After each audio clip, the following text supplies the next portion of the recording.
FTF Radio, FTF Conversations. Thank you for joining in again. This is your host, True. I'm here with a very special guest, founder and visionary behind Stone Tree Records out of Belize, Mr. Ivan Duran. Thank you for joining me. How are you doing today? Man, doing good. Thanks It's, for the invitation. it's great to have you. It's yeah, I guess for lack of better words, it's just a moment that we can join and celebrate together. Coming off Belize Independence this weekend. What was the scene like back out for you? What was going on? How'd you spend your day? Parades everywhere. I spend the day relaxing. I don't like big crowds, Yeah. even though I'm into music. I usually don't go out to concerts and stuff. So I'm a studio guy. But driving back home yesterday, yeah, big parades up here in Benke and also in Cayo. Fireworks the night before. Oh wow. A lot of floats in the street, and yeah, it was pretty colorful, and everybody seemed to be very happy. Colorful. The colors for the parade change each year, correct? Not really. It's always blue, white, and red everywhere. Okay. Um, but I guess since we had Carnival a couple of weeks ago, I think there's some spillover. Okay, I that's what it is. some of those costumes and yeah, costumes from Carnival. Yeah, you could see them in some of the parts of the parade. Yeah. So you mentioned you're in Benke right now. For those who don't know, a lot of our listeners, for the geography, can you talk about where Benke is in Belize? You mentioned Cayo. Well, first where is Belize? Belize is in Central America. It's between Mexico in the north, the Yucatan Peninsula in the north, and Guatemala to the west, and the Gulf of Honduras to the south. I am right at the border with Guatemala in the west. It's a small town called Benque Viejo del Carmen, and we're literally less than a mile away from the border, which is also, there's a river that runs through town and kind of like vaguely divides the two countries. Yeah, this is my hometown. This is where I grew up, and even though I've traveled all around, and I decided to base my studio here, Hmm. and yeah, this is where most of the recordings have been done.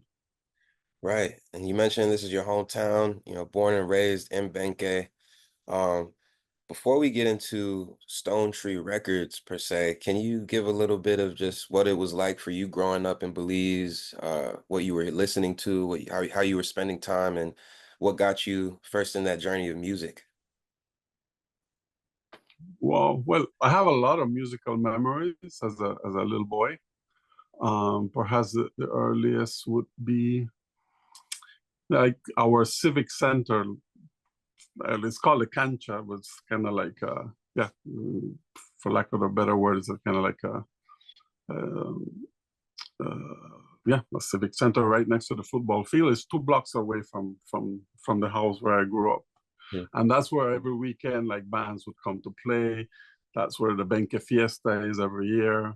Right. Lots of music, lots of bands, very loud up to 3 in the morning, 4 in the morning. It's like many places in Central America and throughout the Caribbean, like music is everywhere and it's loud usually. Yeah. And people like just blasting music everywhere. And it's quince años, birthdays, weddings. There's music all the time. Hmm. Um, so I guess I could say that's my earliest. But my parents also used to play a lot of music at home, lots of records. I remember listening to Bob Marley, Jimi Hendrix, Rolling Stones, Beatles. Later on in the 80s, the Police. I mean, there was Wow. music like playing constantly.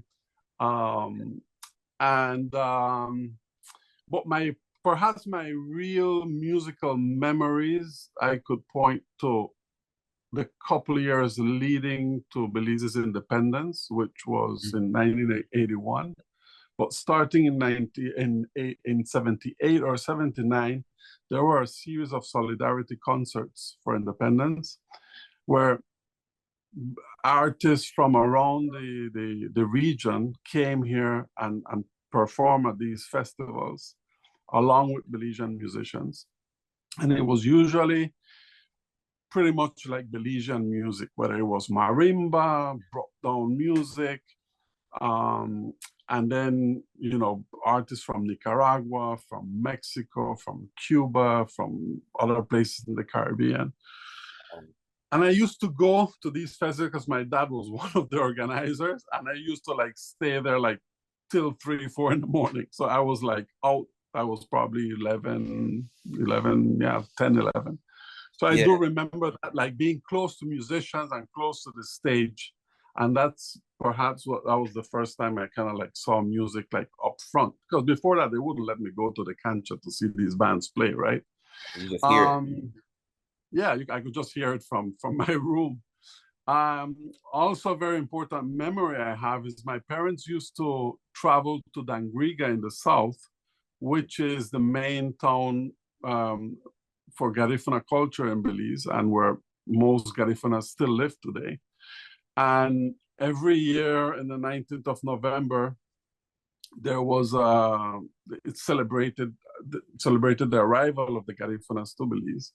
Mm. And so Settlement Day was a big day. It was a national holiday. I can't remember since when, but since I was a kid, it was a national holiday. So we would go there and spend the day. And I do remember vividly the drumming, and the drumming really Mm. captivated me. And I remember like being in the street in this, again, it's kind of like a parade. Everybody's singing, drumming everywhere. There's also a reenactment where boats come in through the river from the sea, and there's drumming in the boats, and Oh, I kind of remember that being fixated with Garifuna drumming early on. So yeah, I guess those are my early memories, and it's funny because it's like at that early age is when you kind of like develop all these, and it's more like pictures, not much like musical memory, but just right. like sensations and stuff that they kind of like become part of you in a way. And up to this day, if I go to these events, I kind of like connect with it in a very, very special way. Mm. The power of that music. I mean, you said a lot there that just it's given so much insight, talking about the solidarity concerts. That sounds so fascinating. I've never heard of those solidarity concerts. I mean, I can imagine the type of energy from all over the Central, Central America, and at that time. Yeah, what was it like, when you're seeing, because that sounds like the birth, what becomes then later, the inspiration for the birth of an industry or trying to organize and build community, right? Trying to unionize. Um, what were some other things that I know you were young, but what were some other things that maybe you noticed about artists coming together or just yeah, just about that But before I you. do remember, yeah, I do remember like lots of, I'm not sure if you can call them festivals, but like events. Like, for example, 10th of September, um, 21st of September, I mean, Belize City for Hammer had these massive events of like almost all artists in Belize playing, right? In the city, and parades. Mhm. So Belize has a very rich legacy of live music and big bands, big Right. bands. Um, they were called more like combos, but we're talking about 12 to 15, 16 piece bands. Wow. And yeah, I don't know. I always thought Belize was a very musical country. It's like that's something that was a given for Yeah. me.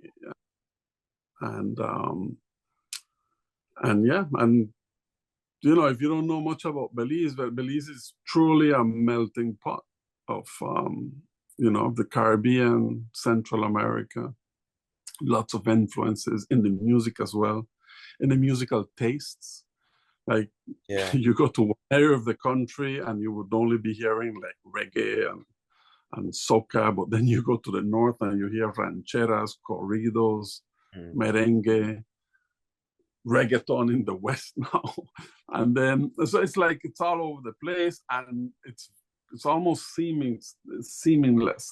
It's like, yeah, everybody likes like a lot of different styles of music. And Mm. when you look at these bands, like growing up, for example, at these fiestas, you would hear a band play all these different styles of music. They Mm. would not like just specialize in one type of music. Genre, right. Yeah. So yeah, all genres like, yeah, from Spanish ballads to punta rock, which is a super fast beat compared to a ballad, Mm. and they would play like souls, they would play funk, they would play reggae, even some ska. Calypso was huge in Belize in a period. Yeah. I saw, it's funny you say like, said the bands. I was looking at this. It's an older video, and correct me if, because I can't, I'm actually, sometimes I paraphrase names, but I believe the artist I saw, his name was like Jesus Perfrite. Um, No, no. What you're combining two names, very important names. right. Jesus Acosta. Jesus Oh, Acosta Jesus Acosta. Jesus Acosta was the leader of the Professionals, one of Belize's greatest bands of all time, and Louis Perfit, one of Perfect. Belize's great balladeers, And I saw a video of him who singing. sang. Yeah, Yeah. he sang with the Professionals. Oh, and Yeah, his voice, it was so fascinating hearing his voice. yeah, Belize, it's so, the language of Belize, right? And you can talk more about, the melting of Creole and all the influences, but I find it interesting, you know, when you hear some of these artists sing their voice, like you wouldn't know that they speak with an accent, quote unquote, right? Like if you're an English listener, or if you're from anywhere else in the world, you just hear that emotion and that beauty and that feeling. And he was yeah. singing like a older ballad, like a soul ballad, and it was just really beautiful to see.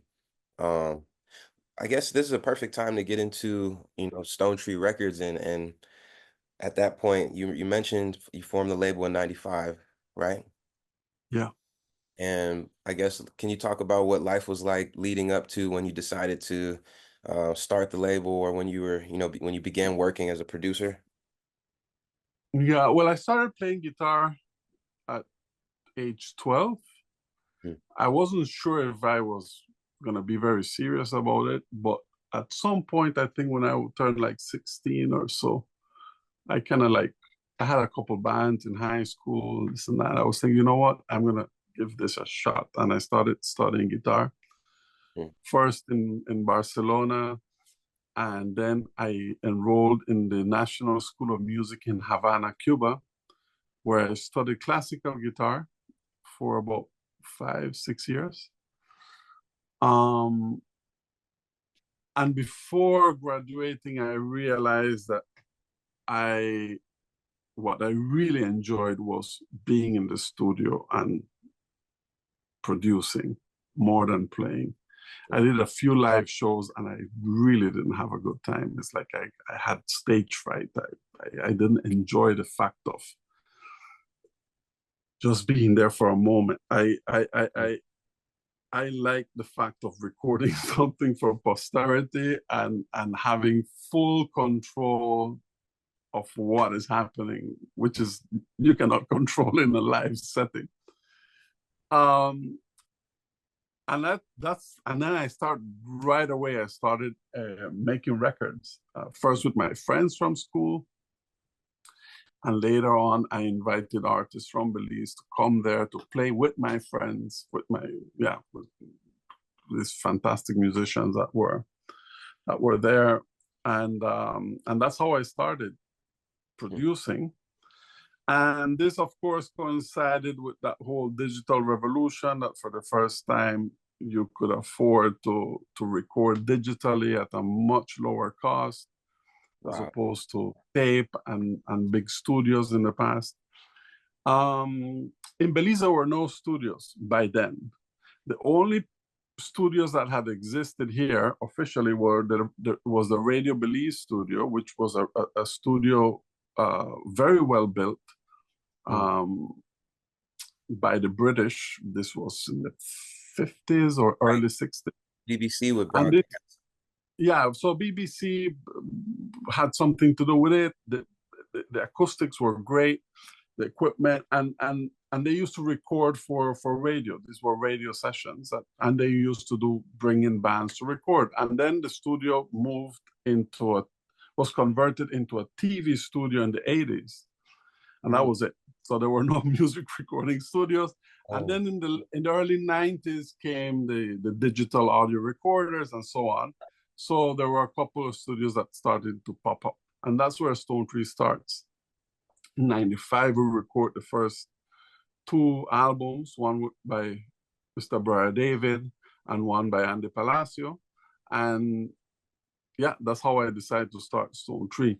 I had and I still have the great privilege that my parents, who are both artists and publishers, they established in the 70s a publishing house right here in Benque as well, actually across the street. And they started publishing the first textbooks of Belize, the first atlas of Belize, history of Belize, and so on.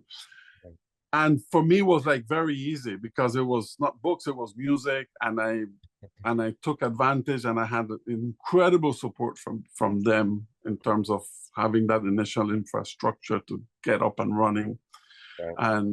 and help me. I was very young. I was only like 21 when I started.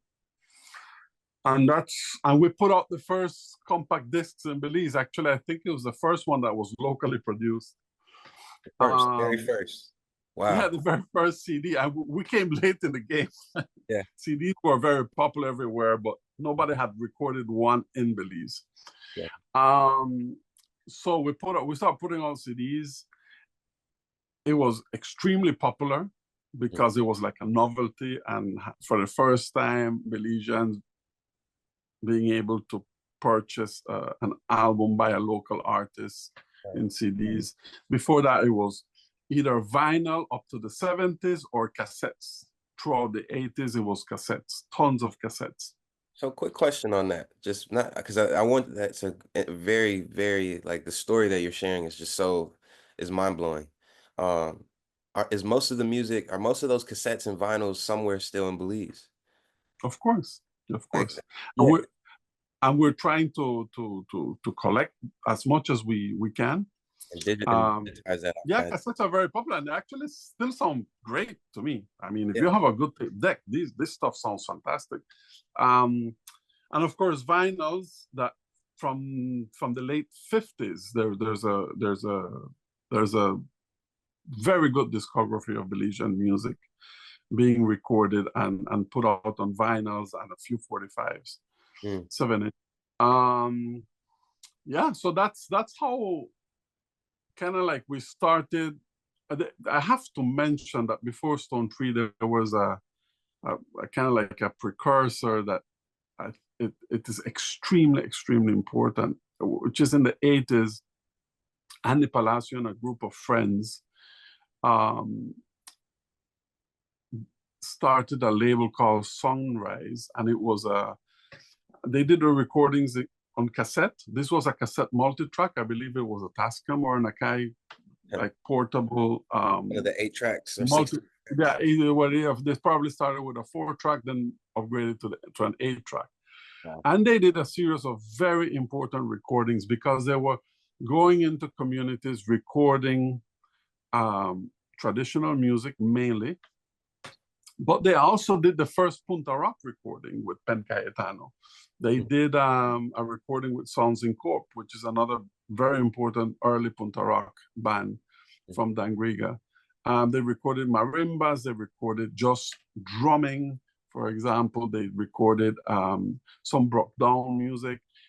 And I remember buying those tapes every time one came out. I actually collected them because they had the spine, had the same design, the same logo, and I love to see Right. them put together.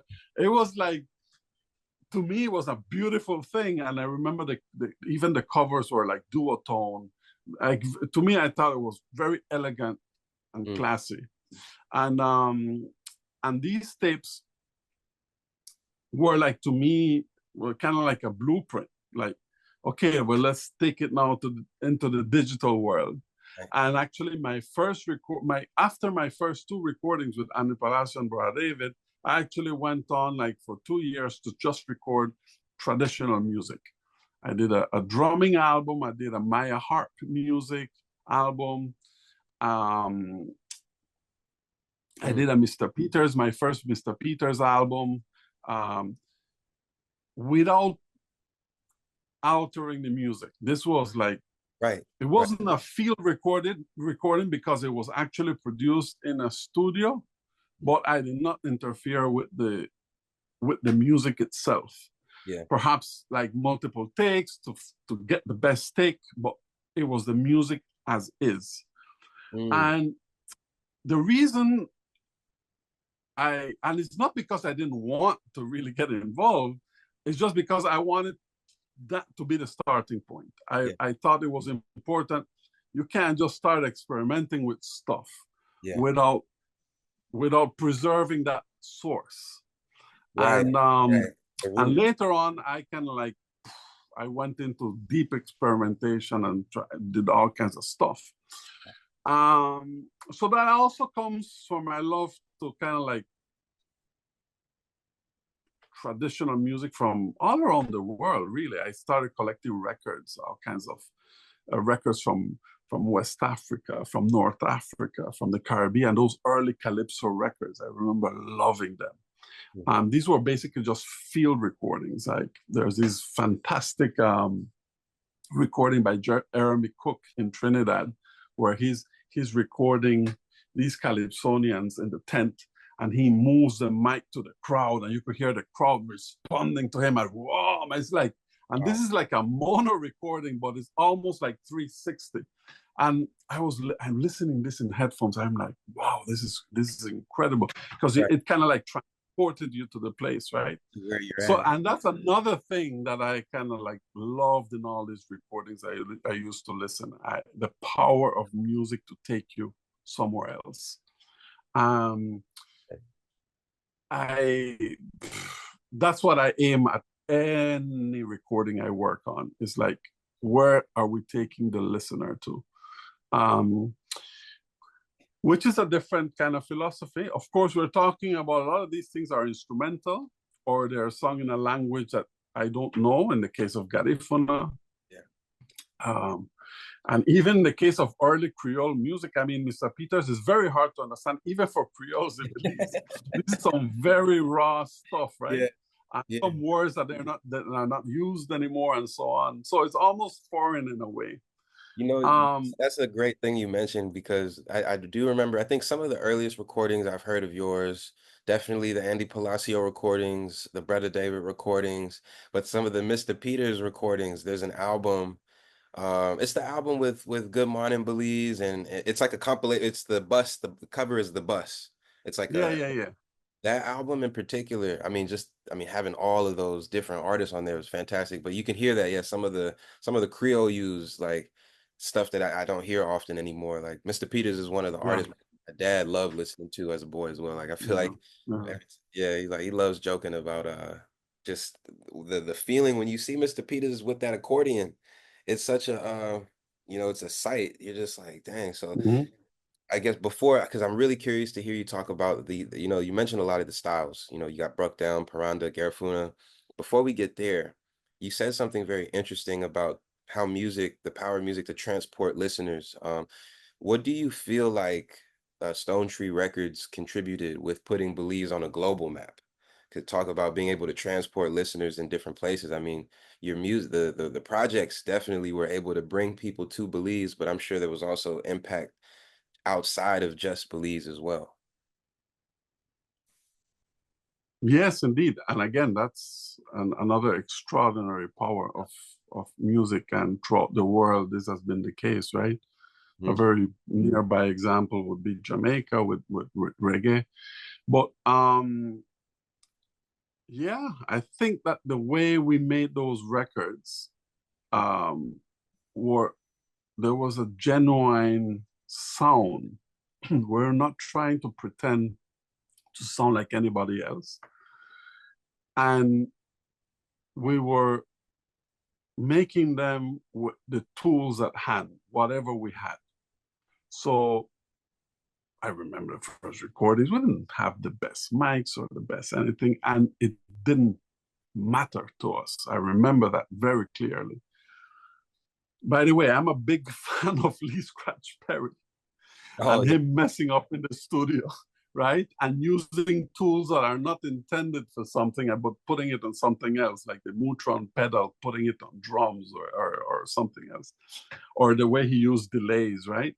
yeah, Uh, this kind of experimentation, which is a big part of Caribbean culture, in my opinion, is best reflected in Jamaica, and especially in that whole 70s period. Um, so for me, like the same way that you hear a reggae album and you know, okay, this is, you know where it's coming from, kind of like with our drums, which they don't sound like any any, other drum in the world, right? So our drums is a, and in the case of the Garifuna drum, just as an example, the smaller drum, which is called the primero, it functions like a snare, right? It's a lead drum, and it has three guitar strings. Sometimes it's nylon strings, but and it's kind of like it's like it makes like a buzzing sound that to the untrained ear will sound like distortion. Like an engineer putting a mic on a drum like that will say, "Oh, there's something wrong here. We need to fix it." yeah, And if you fix it, and let's say you take those strings, the thing sounds horrible. It sounds like a plastic bucket.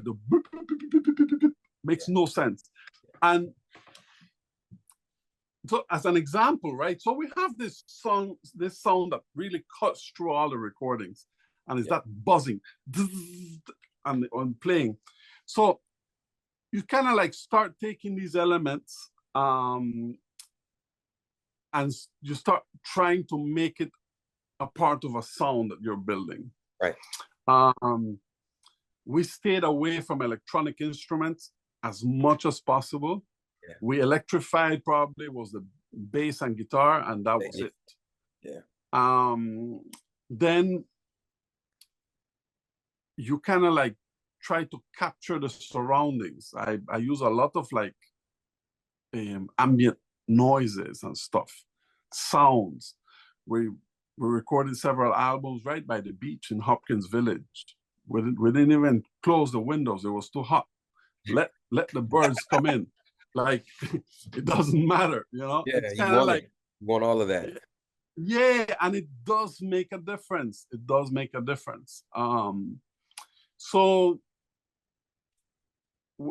it was both a combination of learning while we're making these albums, but also being very, very focused on this idea that we want to create something unique and something that people will believe, like something that is not faked or is not like over processed.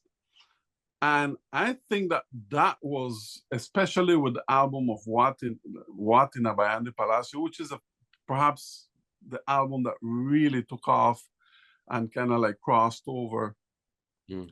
into a wider into the wider world. That album has a lot of influences, not only from Belize, but from all over the Caribbean and even Africa. But the sound was believable. It felt like this is an album that you would make by the beach Yeah, with a group of local musicians. There was nothing fake about it. And I think that that's the first thing that hits you with sound. at And you first. only have a few seconds. Yeah, only have a few seconds to really grab. And of course, there's other ways you can be with a musical hook, or lyrics are extremely important in certain genres of music. But in this genre of music, it was that sound initially that engulfed you and said, wow, where the hell this is coming from? And that's the first question. You start asking questions. Where is this from? Mhm. and that's how we presented Belize, and that's even up to this day. I think that I don't want to call it a technique, but it's like it has worked. It's Yeah. the recipe worked, and That's and a good way to put it. yeah, And that is a good way to put it. I mean, and it's you're right. I mean, as soon as you hear that Watina, see, like just certain ways that these melodies are hit. You yeah. know, and I love, I had the chance to see Aurelio perform in LA for Garifuna Settlement Day a few years ago. And I just remember I started getting so excited when he's like the solo, right? Plays, and you talk about using what we had. And something I find in my studies a lot, like I always just try to encourage people to embrace noise as sound. Like when you hear the we were on the phone and you're like, oh, toucans. I heard the toucans in the background, or like when you hear that breeze sometimes, or even like the sound of stomping, for certain types of music, right? And it's genre specific. It can be circumstantial. I'm really curious what some of the first equipment you were working with for like for the Paranda album, for example. Baranda album was recorded in Belize City at the studio called Diamond Studios, and actually it was pretty good equipment. We had a Tascam board and probably 90s Tascam board, which was pretty decent, and a few good mics. We had I think we had a U 87 Neumann, and we had some good dynamic mics for the drums. Yeah, and that was done with a Tascam DA88, which was a high-X tape that you used to record 8 tracks on it, and you had to sync as many tracks as you want. Oh wow. And the more you sync, the more trouble you get in, You get because in. one will fail and one will not catch up. And the tapes were quite fragile as well. But But hey, did you ever have to come up with your own kind of like tricks for recording? um, not really, not It all kind of, really. yeah, that's Yeah, awesome. yeah. It's just um to be honest, it wasn't that exciting. I mean, I wish we still had tape. Yeah. Um yeah, it's and the thing is, like, I mean, it's also good, right? Because a guy who didn't study engineering could press record and play and check the levels, and that was it. You didn't need to know all the background of electronics and audio. I kind of regret. I wish I knew more, but working with these machines would allow you to just do it yourself. And later on, there was a bunch of like portable digital devices made by Roland, Tascam, Akai, that you could just record into a hard drive. And now it's a laptop. Everybody has a studio in their bedroom, right? Yeah. They don't know anything. They just know they hit the button and it sounds good or bad, and they keep it. And the same thing you can say about effects. I have a full rack of effects here. You would go crazy if you don't know anything about it, right? It's like, I've been and now everything is plugins that's and what it presets and boom, boom, boom. Preset is called nice male vocal sound. Click, you got it. So yeah. it is fun. It is very democratic, Mm. but it's also dangerous because you produce a lot of crap and You have so and much. more of it and, Yeah. and more of it that I don't know. I think I really believe in limitations Thank you. everywhere, life and in the studio. I And think living in Belize, where you cannot call an Amazon and get it at your doorstep the next day, any part that you need, or any it's like you quickly learn to work with what you got, and you make that an advantage. And a lot of artists will tell you this as part of the creative process. Limiting your options is the best way to get a good result, mm, because the hardest part is to decide whether you like something or not. And that is the taste that you build in your career, right? Where I can tell you, my first records, I had 12 different mixes, and I couldn't decide which one was the best. And I couldn't and I struggled. Now I don't even keep the different mix. I just erased everything. No, next one, boom. And I don't even want to decide. I want to feel on the spot whether I like this or not. Mhm. I don't do as much takes anymore of anything. Whereas in the beginning, I was like, okay, let's try and get it better now. And then at some point, you lose focus and you lose, you lose focus. So Mhm. working like that in Belize to me was always like a blessing. Mm. Being there, if like a machine stops working, well, you find another one, or whatever. But you don't go like to a rental place and you get, oh, let me rent all these 10 microphones for my session, right? And if I Yeah, don't like one, no, I use the one I got and I make it work with it. yeah, And to have all this combination of things in a recording, I think it's really conducive to getting that original sound. mhm, Work with your tools. It's like a carpenter. It's like any other person that works with their hands. They know what they're doing and they develop a style, right? And that's exactly. what you want, Right. both as an artist, as a producer, is like for people to recognize your sound, to and yeah, to me, it's a lot more fun. Right. And I love how you said that limitations bring in better results.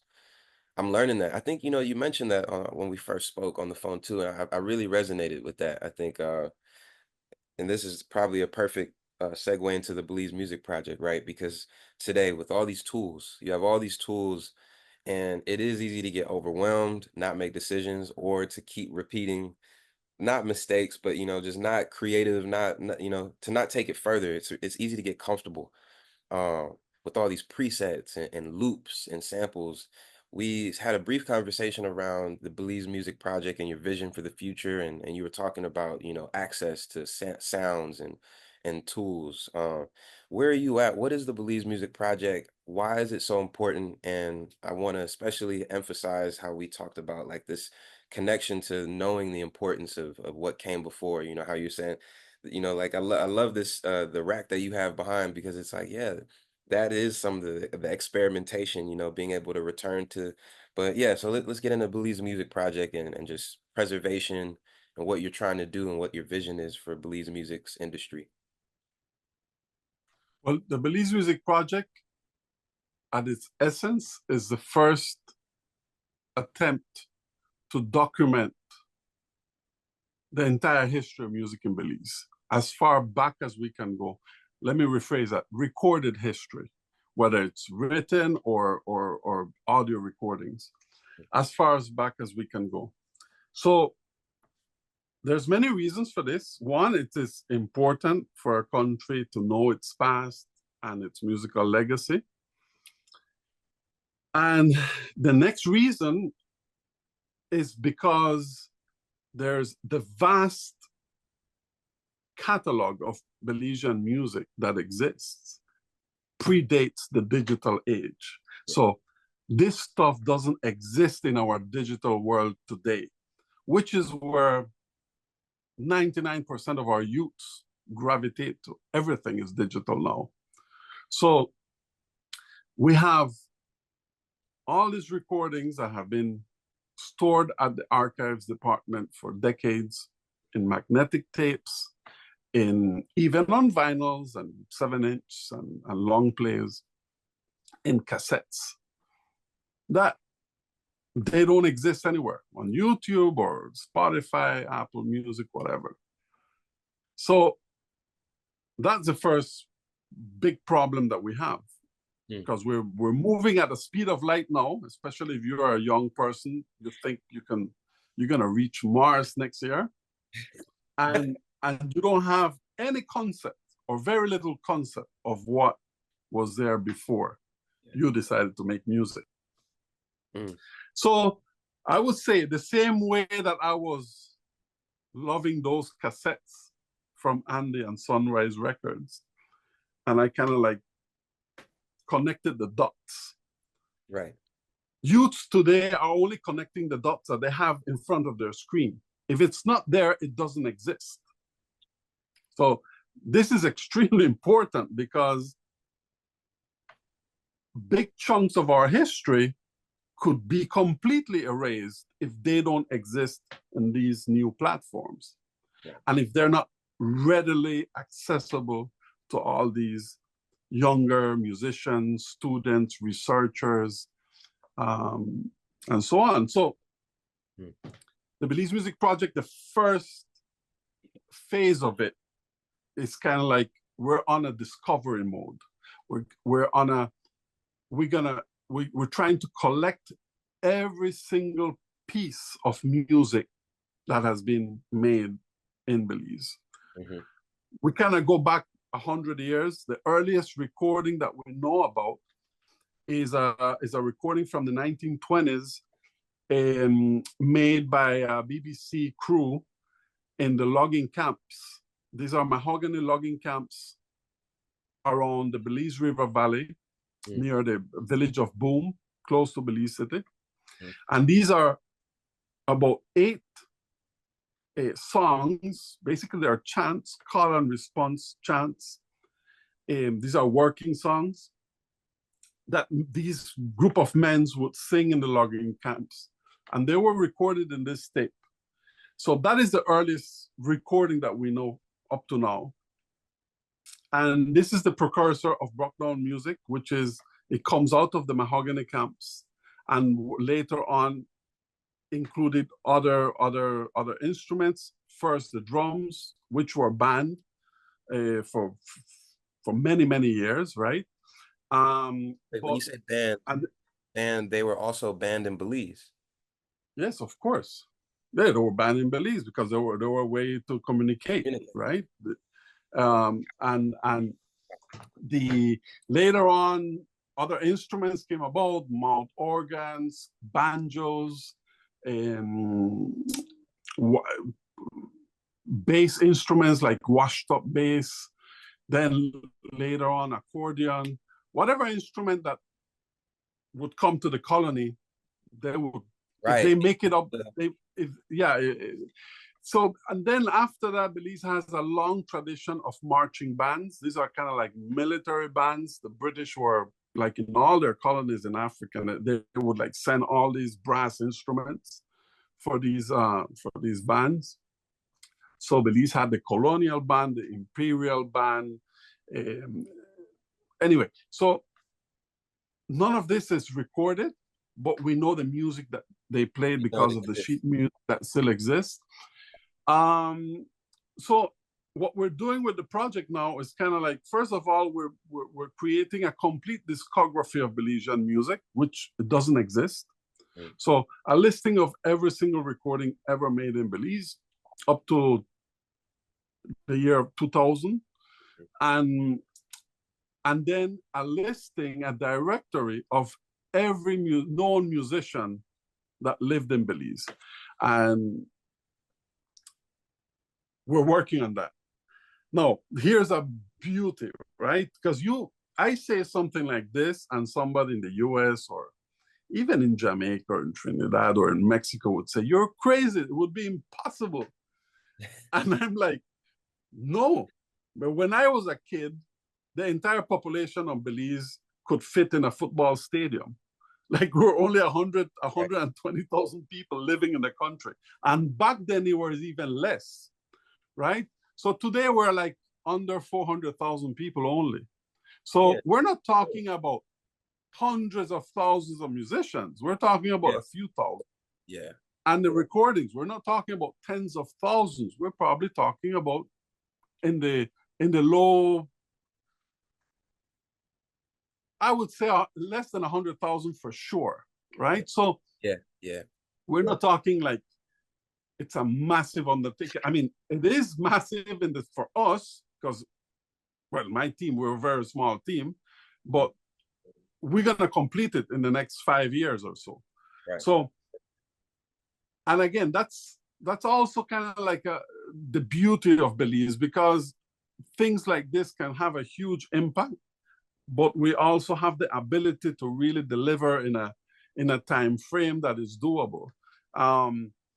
There's examples, and the US is still trying to preserve Yeah. recordings that that exist in an obscure library and so on.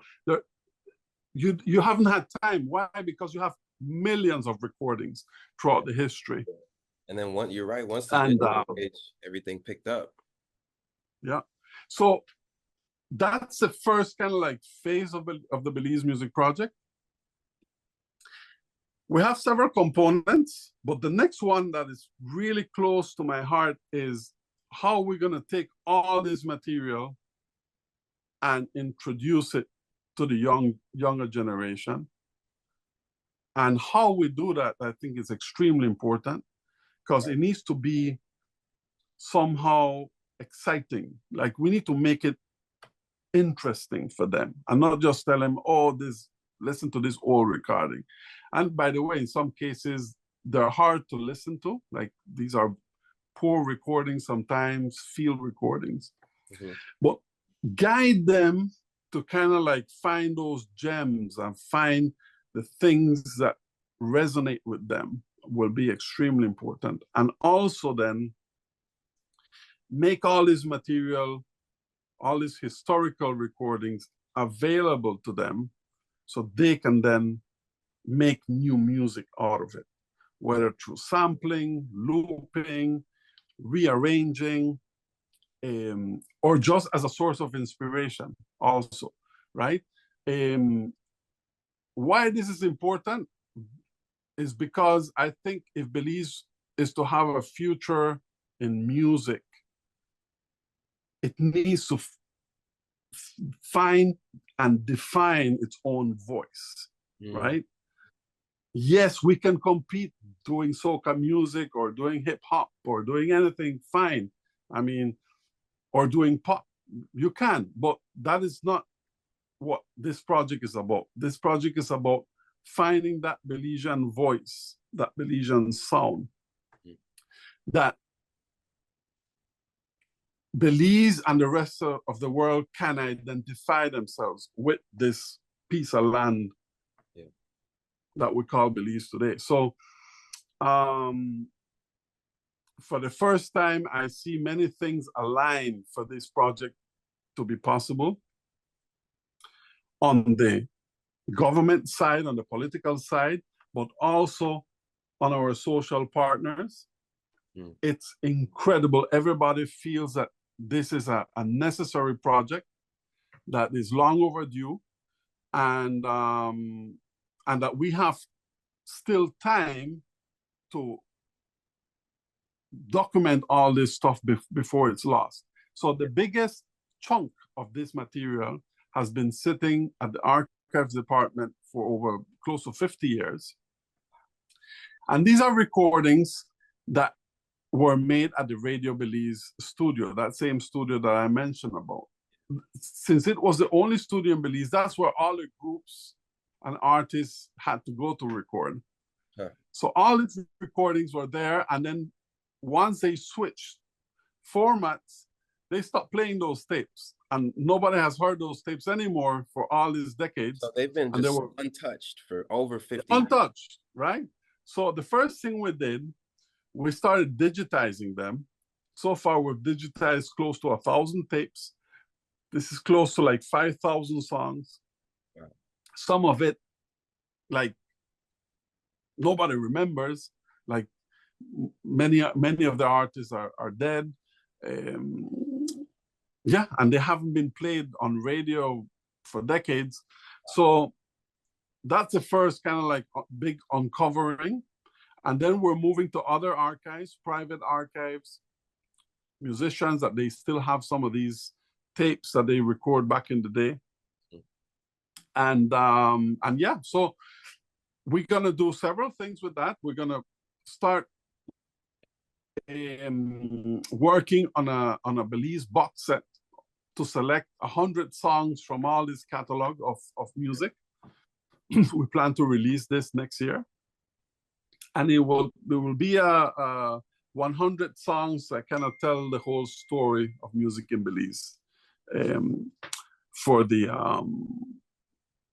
past 100 years. That's a, Then the next big project is that we're going to start working on a music museum. This will be a museum in Belize City at the government house, and this museum will house a whole series of instruments, that some of them that are made in Belize, like all these traditional instruments like marimbas, harps, violins, mm, drums, all kinds of different drums, Creole drums, Garifuna drums. Um, and kind of like tell this story of the evolution of music in Belize. mm. And we're going to be taking an approach that I think is very important. We almost are conceiving this as a children museum. Mm. It's like a museum where a child can go in and really get immersed and have a bunch of interactive components to it for them to really appreciate the history without like just being told this is what happened, right? It's like it won't be like an old-fashioned type of museum where you could just paint the history. This is like something that we want to engage them with lots of like new technologies, audio visuals, and sounds. Interactive. So that will be kind of like the later stage of the Belize Music Project. I feel that. I think something that you said that's so fascinating is the idea of uh, being able to tell the story from, late what is that? I guess late 20th century, into now, and then how do we engage with this information? How do we present it? That's something, I shared. It's one of the things that interests me the most because, my generation is so everything is so rapid. Attention span is short. There's always something. There's a new song being uploaded every day. Um, and I think just being able to hold space and intentionally put things in front of people in a way that's, recreating their experience is special. I can't imagine the hours that you've already put in digitizing all these tapes. I mean, it's Yeah, incredible. and curation is a very important aspect, right? Because if you go just throw to somebody, even to me, if you just give me 100 songs, I won't be able to digest that, right? Or I will be discouraged before I get to the fifth song. So curation is really important. And that's something that we don't have today in the internet, or at least not much. Mm-hmm. Um, you said word of one song uploaded every day. No, it's like, I think it's like 100,000 songs 100,000, uploaded yeah, it's every way day. more than one. So you're talking about millions and millions and millions of songs a year. Mm, So with Belizean, and this, of course, this will go into the school system, right? This will go into the curriculum. And a Belize music appreciation class is a module that we'll be working with experts at the Ministry of Education to introduce this love for Belizean music to the kids.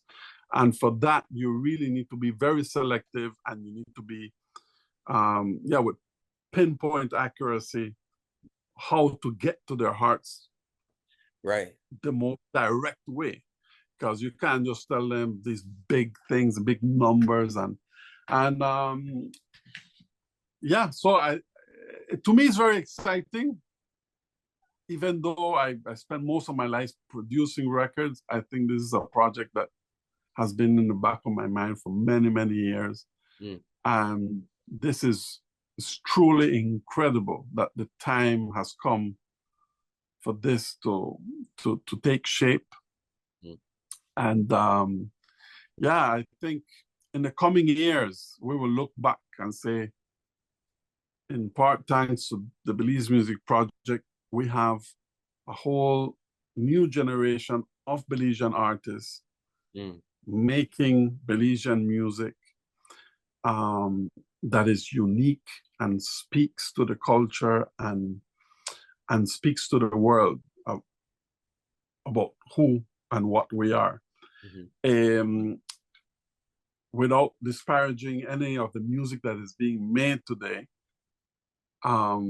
it is a fact that many people think that or many even artists themselves feel like kind of like they're lost in this huge sea of music around them in the world, right? And it is very hard as an upcoming artist. Like, how do you make it? How do you survive as an artist? Which is the first immediate challenge, right? And so your first instinct has to be the instinct of survival. I need to make a soca song for Carnival because that's what people are consuming now. Or I need to make, if I'm going to play to tourists, I need to play covers because that's what they want to hear. Mm. I need to, so that commercial pressure, which is very real, has a huge effect because the artists are not free to really Mm. experiment and do something without and we don't have the infrastructure, we don't have the support to give artists like grants Mm. to, oh yeah, just take off for a year and make your masterpiece. None of that exists in Belize, right? So Mm. I think these are all very difficult questions that maybe the Belize Music Project won't answer. But you know what? Right. Sometimes the saying that says just takes a handful of people. Yeah. I really believe so. And in Belize, we have a lot of great examples. One musician, that's all it takes, right? To transform the whole industry and the whole viability of music in Belize. I love that, especially when you talk about infrastructure. And how do we draw one, how do we draw a connection between the education, the information, the history? How do we make that exciting? But oh goodness, just artist sustainability for young artists in Belize, for artists coming up now. I mean, even just the artists that are doing amazing things now, like you're right, to the infrastructure. It is a challenge sometimes to try to just find that support to be free to express. There's like the saying, like if your nervous system is not relaxed, you can't be in that flow state. Um, and so, yeah, I guess when you think about the future for Belize and next steps, and even just the ways that the Belize Music Project can help support artists, what are the ways that you think, like, what are some of the changes or things you would like to see and supported Belize supported in? Is it like how do we get grants? How do we bring that kind of attention to Belize and get that support? Is it starting Well, I within? think, yeah, I don't think money is the problem necessarily. I think that it has to start. And by the way, some of the greatest music in the history of the world have come out of hard times and necessity. Yeah. Talk about the blues, you talk about reggae. I mean, almost, yeah. So what I'm what I'm hoping with the Belize Music Project is that first we have to start with the producers because the way music is made now in Belize, it's usually the producer making a beat, Mm. or that's where, or in that studios that where the artists hang out and so on, right? So it's to identify the producers who are willing to take this leap and start experimenting with these materials, with Mm. these historical recordings, right? Of course, we have the obvious examples like great Motown records inspiring the evolution of rap and hip hop. Mhm. Sampling is is a huge part of the urban music landscape. And in Belize, we can take that example and start making music, Belizean music, based on these older recordings. Mm. And once we start making some new exciting music that we can say, boy, this is something new. This is something, you're onto something. Mm. Then you can start going out and getting the support you need Mm. to get it out there, right? But it needs to start from the music. You really need to have it. You can't just sit down and complain, oh, and wait for the check to drop to do something, right? You can't do that. Yeah, yeah. It never works. It Not never yet. works. So there's always a buzz going on, right? I'm sure in the very early 80s, somebody in New York was saying, why, there's something going on in Brooklyn, or there's something going on here with these DJs, or there's something going on in Dangriga with this Punta Rock thing with Pen Cayetano and his Turtle Shell Band. You kind of start sensing that there's a movement being born. We're not there yet, not even there for like a new Belizean modern music sound.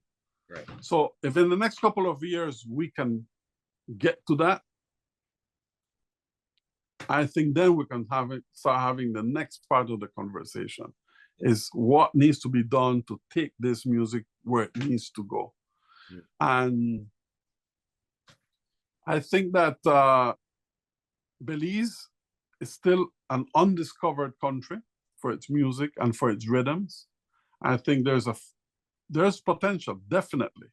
Like these rhythms, they're not like Afro beats, they're not like soca, they're not like hip hop, you know. So you could take all these rhythms and make something new and exciting.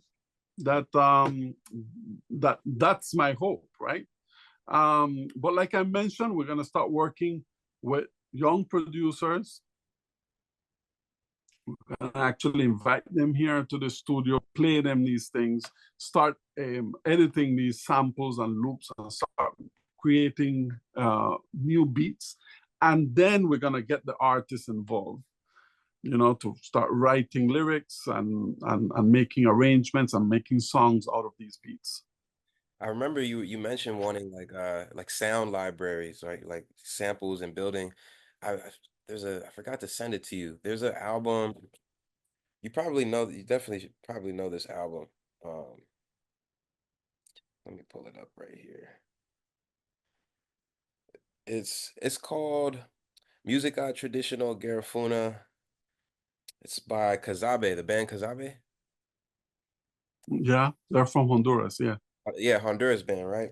I just one day I came across a song and I like put it through, like the Serato, you can strip stems down and just started like making little one shots and loops from some of the percussion. And it's like that little things like that, like that's the kind of stuff that it excites me. And I think there's a lot of producers definitely once they hear those sounds, oh goodness, they're gonna have a field day. They're gonna have so much fun. Yeah. It's gonna be fun. Like, to be able to do that is it's exciting and it gives people new possibility, but also it's not overwhelming. It's still like a little limitation because you're working with this is the sound from Belize. It's cool. It's great. um, Yeah. Yeah. when you're thinking about how to expand the reach of Belizean music and just with these next steps, um, I guess what are the next what's most exciting you in this next few months or upcoming year when you're what's the most exciting part for you right now? Well, I guess there's two sides of it. One is the live music. Like we've had a good degree of success with the Garifuna Collective, for example, which is one of the groups that I produce. We have been able to tour in Europe and Asia and the US and Canada. Next year, we're celebrating the 20 years anniversary. So we're going to go back to North America and Europe in the summer. I Oh, think it's important to continue to be out there, even one band, just because a lot of these summer festivals, it's where a lot of people that are interested in this type of music and are open to new ideas. yeah. You want to still be there, right? Um, so that, and my hope is that in the next coming years we have more Belizean artists really touring and touring outside of the Belizean community, even in the US and like outside of the diaspora, because that connection, there's still a lot more that we could be doing. The same thing can be said with collaborations with international artists, which is another great way, and it's so easy nowadays to do. that it's also very important. And not just north, south, but east, west, right? Mhm. There's artists everywhere in the world, but we only think, oh, well, it needs to be a Nigerian Afrobeats. Well, there's great music all over Africa, or there's great music all over South America, Right. and so on, that we could tap into that, and instead of going through that kind of overcrowded market over and over, which is everybody's trying to get in, right? And just by sheer numbers, we're at a disadvantage because we only have, 10 artists who could do it, and our countries next to us have like hundreds of artists that are ready for that type of film. Out of that 100. So yeah. So we need to really be strategic about these things. Mm. And the next big important thing, I think, is like our presence on the web, on the internet, is pathetic when it comes to music. There's like tons of classic Belizean songs that you can't even find on Spotify, Right. Right. that you can't even find anywhere. The YouTube. best, Yeah. if anything, YouTube, somebody dropped the needle in one of those YouTube videos, and that exists there. So the mission to kind of like spread Belizean recorded music is extremely important now. And again, with a good curation, good playlists, good compilation albums, this box set that I mentioned about, Hmm. for people who are interested in Belize to have like, boom, this is it.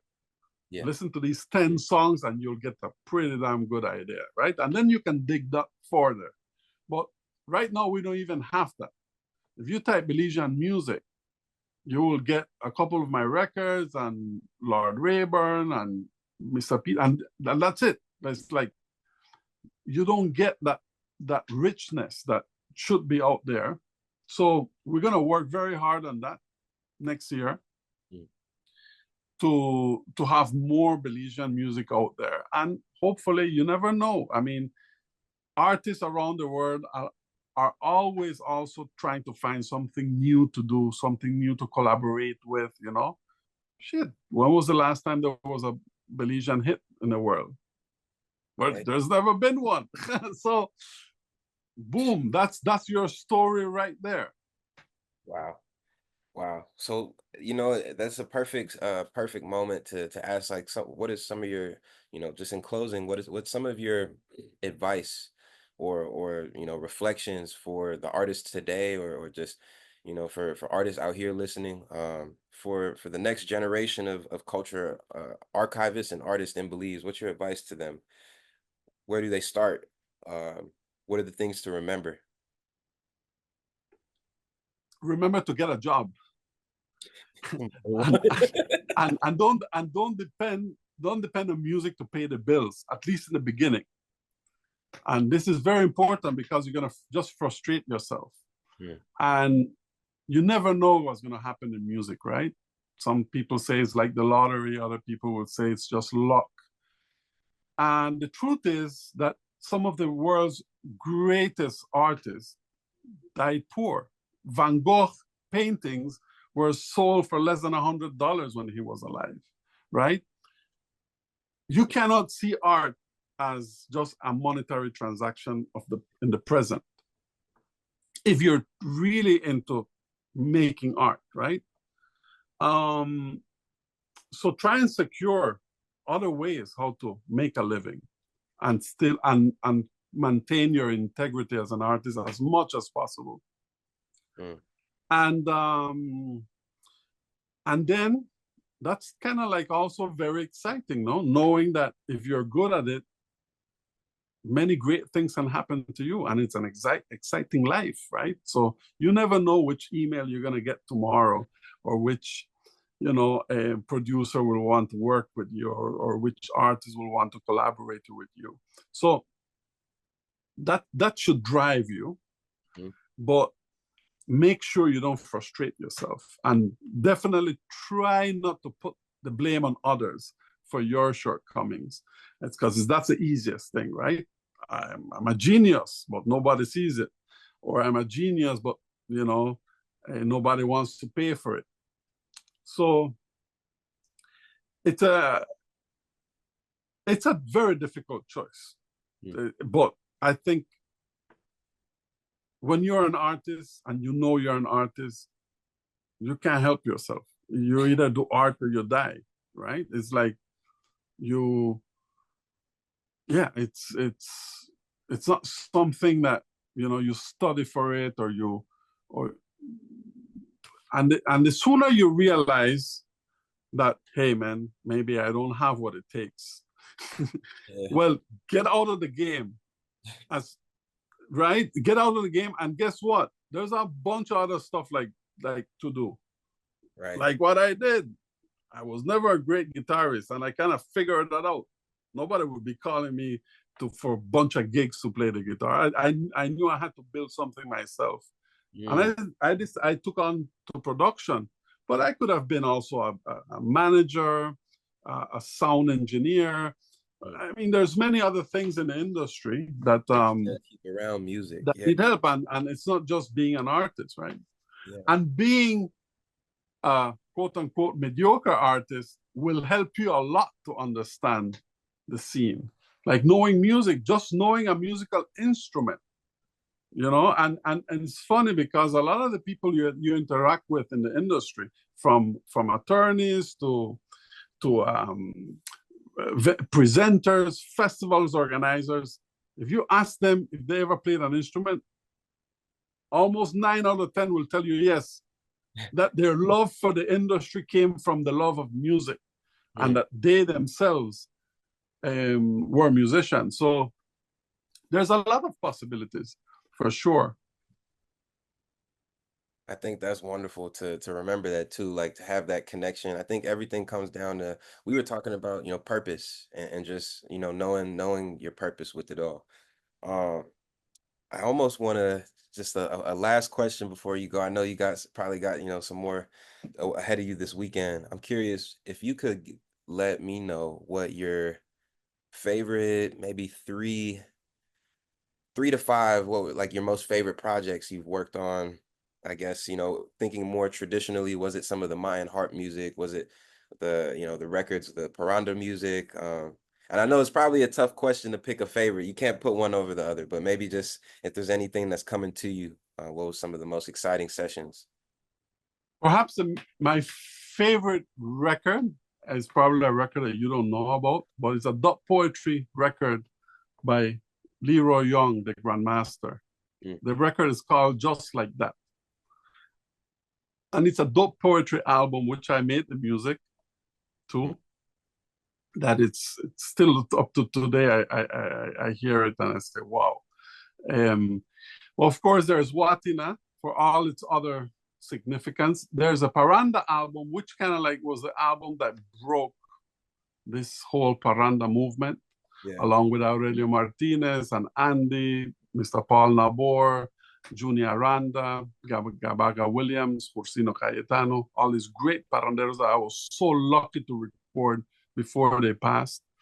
Um, there's a band and an artist very close to me. His name is Drew Gonzalez. His band is called Cobo Town. It makes like a new kind of calypso. It's a band based in Toronto that I've done 3 albums with them. There's Calypso Rose, who I did her album Far From Home, that I also really love because it kind of like revived an old time calypso sound, which I loved all my life, into a kind of like a modern setting. Yeah, so um, yeah, I don't listen to my records, by the way. Once I make them, Yeah. Yeah. if I go somewhere and I hear the music, I walk out. I had the other day I was at a restaurant and they were playing all of Stone Tree albums. I asked the manager to please change the playlist because I couldn't eat. So Oh, the but I would say those are the records that kind of like resonate. Um, and on the other hand, I think I still have my best records ahead of me. I when you reach a certain age and knowledge and confidence, Mm. it is a lot more fun. It's a lot more fun. Yeah. And I have my taste like so fully developed that you put me in a room with musicians and I'm like a happy guy. And you And I think I'm gonna be making hopefully some even better records in the coming years. Oh yeah, because you said that about just knowing your choices now. I'm excited. I'm excited to hear what's next from you, and I look forward to a chance to come down and visit soon. And see. Anytime, and there's a lot of space here for you. Come down. Yeah, I'm like, I mean, real quick, what effects you got on your rack right there, real quick? No, forget it. Forget. Okay, okay, yeah, we'll save that when I come down there. We'll save it. We'll save it. Yeah, yeah. Because I But it's see a you got that. mix match. No, it's a mix and I match do of all see you kinds have of that like weird two-way. stuff. I see that Yeah, two-way. yeah. That delay. That's a prime time Yeah, from Lexicon. We got some old Yamaha, some TC Electronics. yeah, yeah. Um, yeah, it's kind of like a weird setup. Because I collect a lot of like old instruments. Where we have like I won't lie to you, we have like about 100 guitars here in the studio, Oh, okay, so this and is all kind of like some of them are 100 years old, some of them are like completely unplayable, just on one string, and we still use them. By the way, it's just like everything has a different sound and character. So it's a very musical studio in the sense that if you're a musician that loves to tinker around with hmm instruments, you get in, and in the next room we have like a bunch of drums, not only from Belize but from all over the region, and sounds that we could just record at any given time. so exciting. I can't wait to see it. I can't wait to get down there and meet. Thank you for your time. Yeah, Uh, man. I guess, I'll share people, the Stone Tree Records website, but where can everyone keep up with information on the Belize Music Project? Just be on the lookout. Well, right now we're still working on our website, Yes. but they can email. And the website has an email for the project if they Yes. want to reach out, especially if they want to contribute in any item that they might have, or they might know of somebody out there. Mhm. The website is belizemusicproject.com.